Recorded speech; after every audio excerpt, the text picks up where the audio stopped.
Oke, assalamualaikum warahmatullahi wabarakatuh. Selamat malam. Kembali lagi bersama saya Rahmat Agustiawan, NIM 181303106. Tentunya kali ini kita akan membahas tentang LKM yang kelima, mata kuliah Biokimia 2. Nah, seperti apa?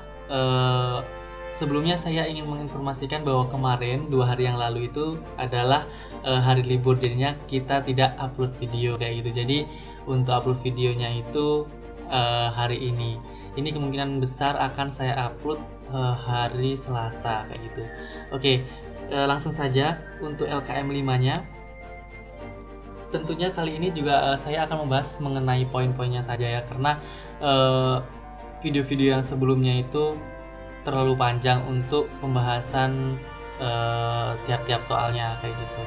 Yang pertama, sebutkan tahap-tahap pengendalian pada jalur glukogenesis. Kemarin sudah kita bahas pengendalian tentang jalur glukogenesis itu, eh, namun kali ini kita akan membahas mengenai reaksinya kayak gitu. Nah, eh, pengendalian itu ada 3 tahap. Tahap yang pertama itu fosfoenol pirufat.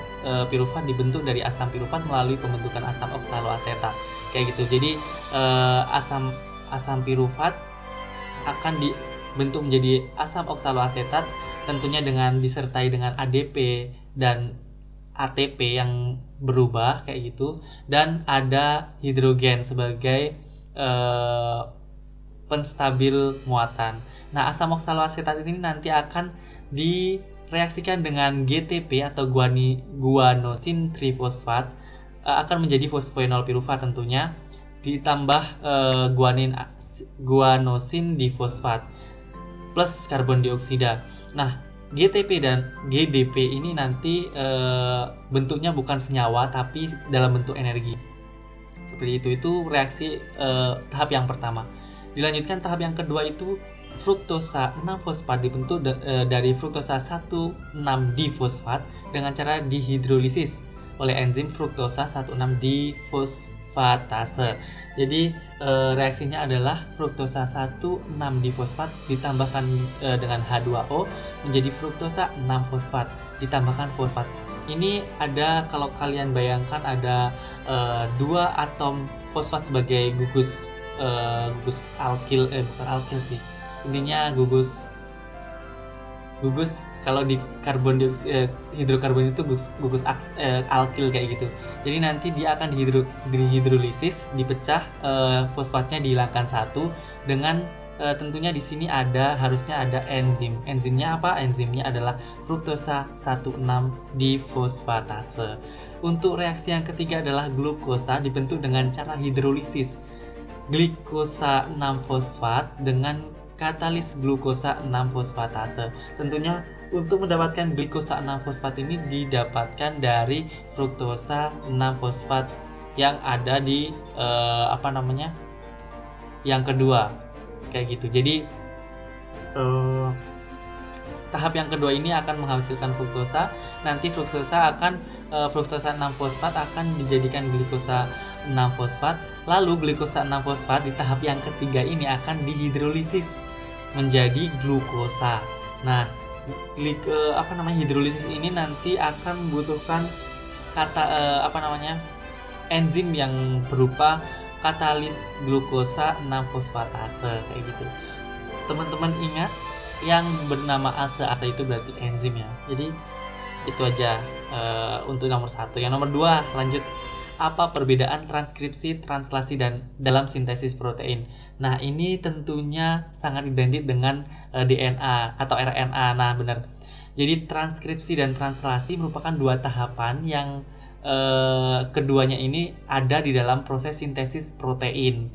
Transkripsi merupakan proses pembentukan mRNA atau RNAD atau RNA duta oleh DNA, dan translasi adalah proses terbentuknya molekul protein di dalam ribosom setelah mRNA masuk ke dalam kode-kode gen dari inti sel. Jadi gambaran umumnya itu seperti ini.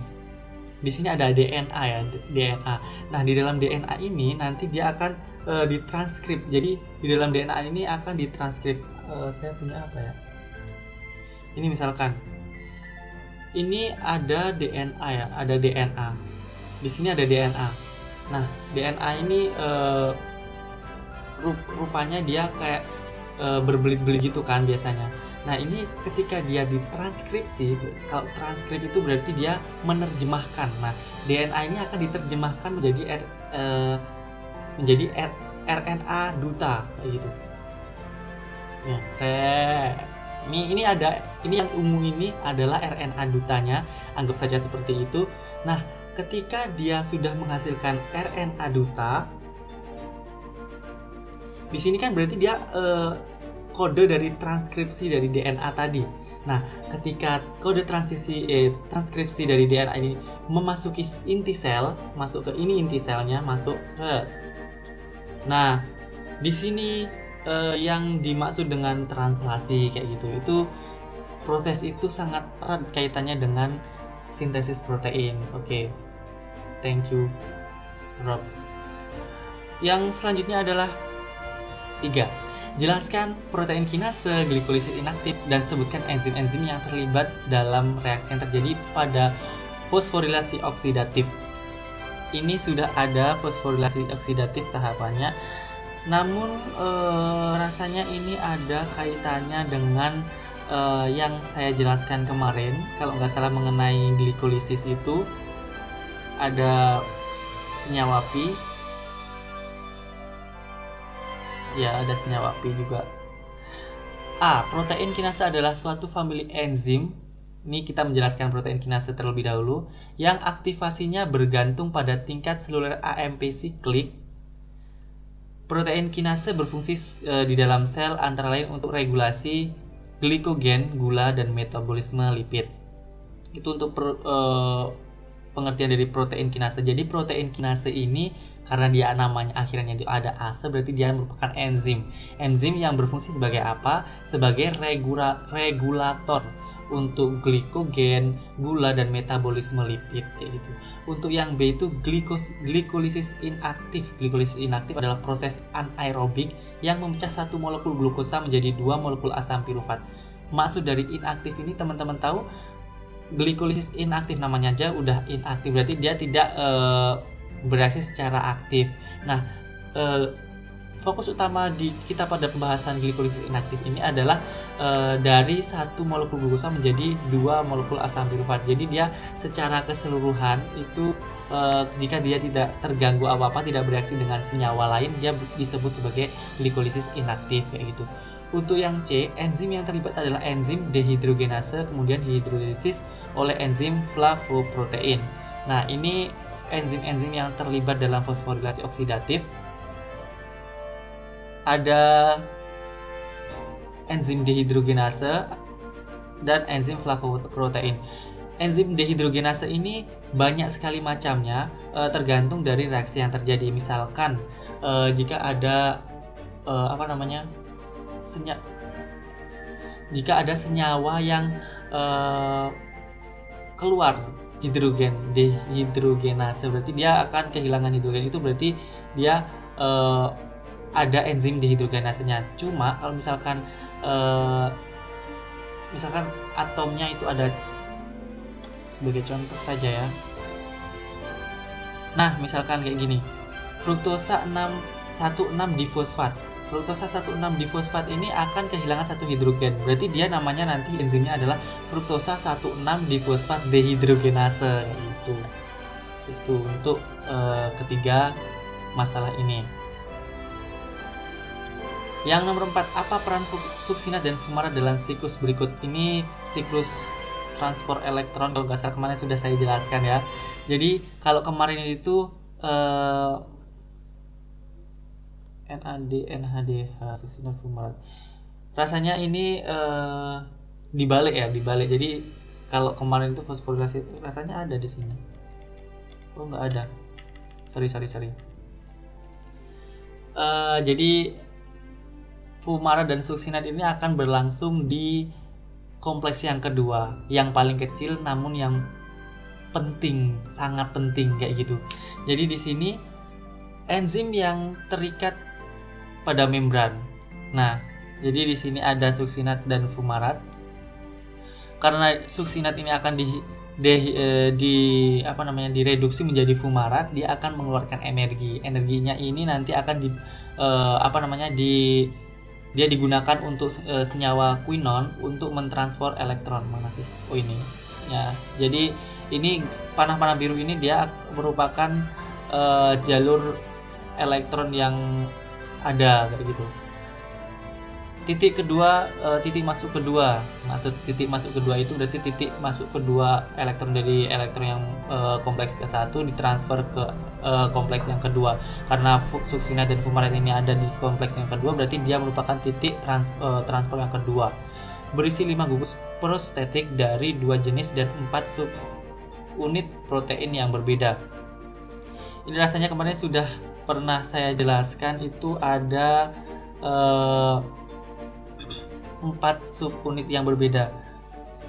Namun yang paling kompleks itu bukan yang nomor 2. Ada yang kompleks yang keempat ini senyawa yang ketiga deh. Yang ketiga itu yang paling kompleks gitu. Jadi lebih kompleks dari senyawa yang kedua, yang kedua. Lebih kecil dari dan sederhana dari kompleks 1, kompleks 2. Ya pastinya, soalnya bentuknya aja sudah kelihatan di situ lebih kecil dan lebih sederhana. Namun dia perannya sangat penting. Oke. Untuk yang nomor 5, tuliskan tahapan-tahapan reaksi glikolisis yang terjadi. Glikogenesis maksudnya. Yang pertama, glukosa ditambahkan ATP, heksokinase. Berarti ATP itu senyawa adenosin trifosfat, heksokinase itu berarti dia enzim yang membuat dia menjadi mentransfer sesuatu ke titik yang nomor 6 kayak gitu. Nah, jadinya adalah glukosa, kan hekso itu yang ke-6. Glukosa 6 fosfat plus ADP. ADP ini karena dia tadi memberikan effort untuk menyatukan fosfat dengan glukosa. Dengan heksokinase ini dia akan fosfatnya menempel, maksudnya terikat di atom karbon yang nomor 6. Maksud saya bukan atom karbon yang nomor 6. Atom karbon yang paling jauh dengan gugus fungsi yang penting di glukosa itu maksud saya. Ditambahkan ADP. Jadinya bentuk energinya dikonfirmasikan menjadi ADP. Yang kedua adalah fruktosa 6 fosfat. Fruktosa ini berarti, kalau fruktosa itu berarti senyawa lebih daripada 1 molekul glukosa. Namun tetap sama gininya, rangkaiannya tetap sama karena dia lebih, jadi dia ambilnya fruktosa. Ditambahkan ATP fosfofruktokinase. Nah, menjadi kalau fosfo itu kan berarti kan fosfat, penambahan fosfat. Dia menjadi fruktosa 1,6 difosfat plus ADP. Selanjutnya fruktosa 1,6 difosfat ini dia akan di hidrogenasi,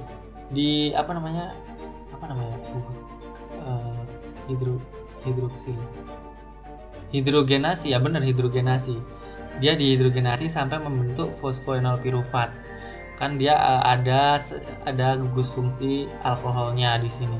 Ditambahkan ADP pirufat kinase menjadi asam pirufat plus ATP kayak gitu. Ini sebenarnya glikogenesis ini sangat kompleks, tapi saya rangkum menjadi agak sederhana gitu. Soalnya poin-poinnya saja. Untuk yang keenam adalah jelaskan perbedaan antara fermentasi glikolisis dan glikolisis anaerob. Rasanya ini yang soal LKM 4 sudah sempat dibahas. Jadi untuk fermentasi maupun glikolisis, kalau glikolisis aerob ya, glikolisis aerob itu dia sama-sama memecah glukosa menjadi memecah karbohidrat menjadi menjadi bentuk lebih sederhana kayak gitu. Perbedaannya adalah fermentasi menggunakan ragi, bakteri, sedangkan glikolisis itu tidak. Fermentasi itu merupakan metabolisme yang mengubah gula menjadi asam, gas, atau alkohol. Sedangkan glikolisis itu menyederhanakan menjadi asam pirufat atau asam laktat dan energi kayak gitu. Nah, Glikolisis anaerobik adalah satu-satunya alat efektif untuk produksi energi selama latihan singkat dan intens. Ini pengetahuan tambahannya aja sih. Jadi kalau glikolisis anaerobik itu dia tidak menggunakan oksigen tentunya. Kalau glikolisis aerobik dia menggunakan oksigen, dan hasilnya itu ATP-nya lebih banyak daripada anaerobik. Karena apa? Karena kalau saya pikir di situ ada imbas dari hukum apa namanya, kesetaraan massa, hukum kekekalan massa kayak gitu. Ditambah reagennya berarti produknya lebih banyak. Nah, seperti itu perbedaannya. Yang ketujuh, tuliskan tahapan-tahapan reaksi glikolisis yang terjadi. Di situ ada 10 tahapan. Setelah ini ada ada ininya juga, ada apa namanya ini, reaksi. Jadi yang pertama itu saya akan jelaskan mengenai tahapan secara kasarnya dulu, fosforilasi glukosa oleh ATP. Jadi glukosa ini nanti akan diberikan gugus fosfat menjadi fosfat kayak gitu. Nah, ini kan ada fosfat. Nah, senyawa hasil dari tahap 1 itu akan dijadikan fruktosa 6-fosfat. Lalu fruktosa 6-fosfat itu ditambahkan fosfat lagi, yang tadi ada ini ATP ditambah dengan fosfofruktokinase. Itu membentuk 1,6 difosfat. Jadi ada fosfat di antara atom karbon yang sebelah kanan dan atom karbonnya sebelah kiri, kebalik kiri kanan. Tahap 5 itu interkonversi 2 glukosa. Dia diubah gininya, strukturnya itu diubah. Lalu yang keenam itu pembentukan NADH dan 3,1,3 bifosfogliseral. Yang ketujuh produksi ATP dan 3 fosfogliseral asam 3-fosfogliseral sebenarnya. Yang ke-8 relokasi atom fosfor. Yang ke-9 menghilangkan molekul air, dan yang nomor 10 itu pembentukan asam pirufat. Lanjut saja. Di sini glukosa ya, tentunya ini ditambahkan ATP heksokinase menjadi glukosa 6-fosfat plus ADP glukosa 6-fosfat, ditambahkan enzim fosfoglukoisomerase menjadikan menjadi apa tadi? Nah, fruktosa 6-fosfat. Fruktosa 6-fosfat ditambahkan fosfofruktokinase 1,6 fruktosa 1,6 difosfat maksud saya. Sorry. Aduh, biokimia itu sangat keren. Selanjutnya fruktosa 1,6 difosfat enzim aldolase itu, jadi dia dipecahkan, ini C-nya 6 jadi 2, P-nya juga 2, itu dipecah satu-satu jadi 3 atom karbon dengan 1 P. Jadi kan tadi kan di sini sama di sini itu ada fosfat, gugus fosfatnya 1, 2, 3, 1, 2, 3. Ini dipecah. Jadinya dia sama, ada 2 molekulnya. Kayak gitu. Nah, salah satu dari molekul hasil ini akan berlakukan enzim fosfatriose menjadi apa ini di sini bedanya? Ini pasti konformasinya berbeda, struktur, jadi dia di isomer kayak gitu.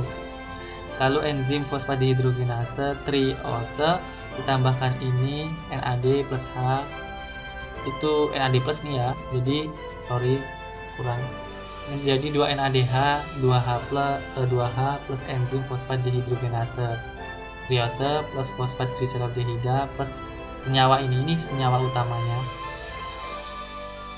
ya, ini senyawa utamanya.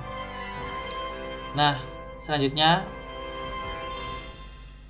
dia akan diberlakukan fosfoglycerokinase menjadi, perbedaannya itu dia akan kehilangan 1 atom fosfat, lalu 2 molekul ini akan ditambahkan enzim fosfoglisiromutase menjadi 2 molekul ini. Di sini dia nggak kehilangan apa-apa, cuma dia diubah isomernya. Lalu hasil dari isomer ini dia akan dienolase menghasilkan 2 molekul PEP, fosfoenol pirufat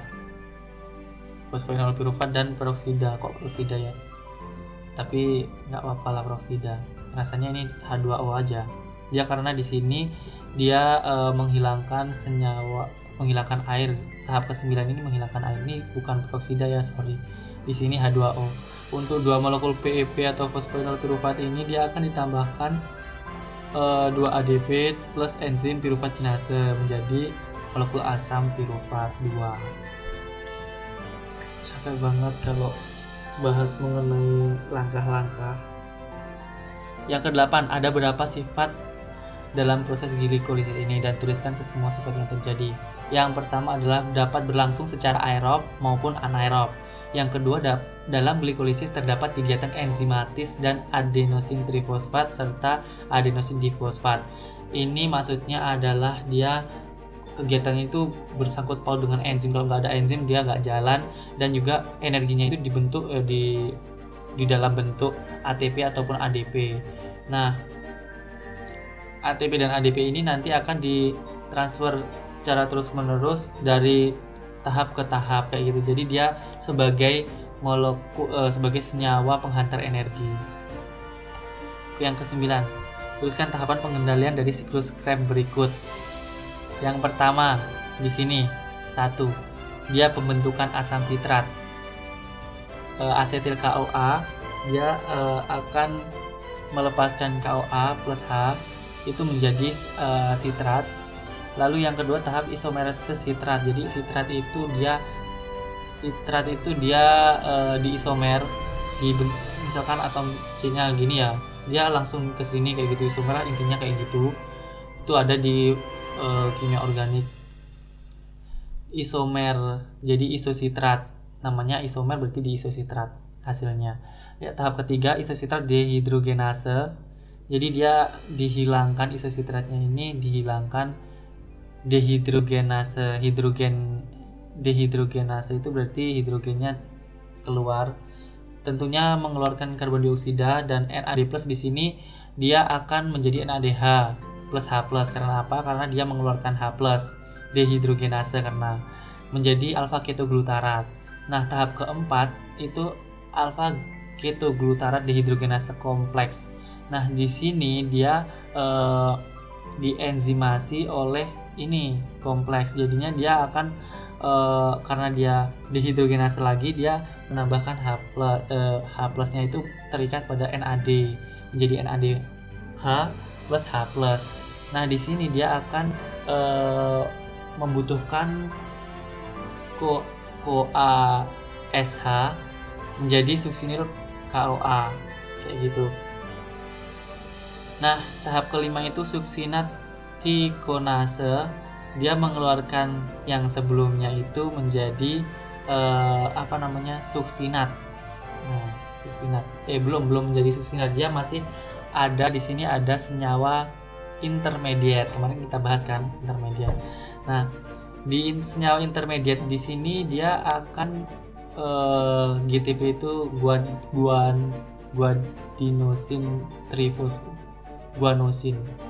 trifosfat tadi kalau nggak salah. Maaf nanti kalau salah, takutnya ditagih besok di akhirat.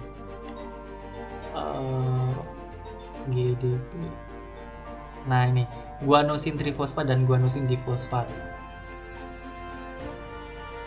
Ini terjadi siklus di sini, ADP menjadi ATP, senyawa P-nya itu ditambahkan GDP itu menjadi senyawa P, tambahkan GTP menjadi GDP, dan energi di sini akan diteruskan untuk mengubah suksinil KOA menjadi suksinat kayak gitu.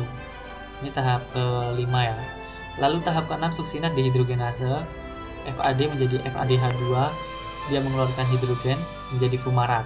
Suksinat fumarat. Nah, siklus ini berarti terjadi di mana? Di kompleks yang kedua kayak gitu, karena dia ada suksinat menjadi fumarat di dehidrogenase. Lalu reaksi yang ketujuh adalah yang ini, bukan siklus ini deh, yang ini loh maksudnya tahap ini. Fumarat menjadi malat itu tahap hidrasi, menambahkan H2O. Terus lalu yang ke-8 yang terakhir itu dia akan regenerasi oksaloasetat, NAD+ menjadi NADH. Di sini tentunya ada dehidrogenasi juga. Oksaloasetat nanti muter lagi menjadi ini. Itu. Alhamdulillah.